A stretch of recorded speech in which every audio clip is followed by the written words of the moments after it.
Þannig, tveggja stiga sigur, do or die. Ykkur tókst það, hvernig er tilfinningin? Bara geggjuð.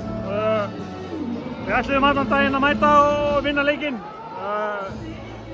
Við bara, komu kaflar sem voru upp og niður hjá okkur, en það kom upp kafli á réttum tíma, þannig að bara geggjað.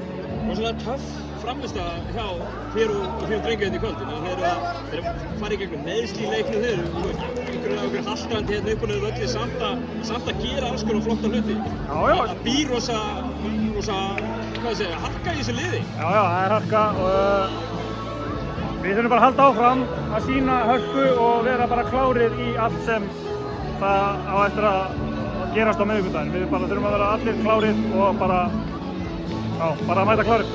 Við hefum gefið þér það fyrir tímabilið að það er einn leikur upp á Íslandsmeistaratitilinn á móti Val á útivelli, þú allan daginn tekið í. Allan daginn. Þetta eru 2 bestu húsin á landinu til að halda svona viðburði.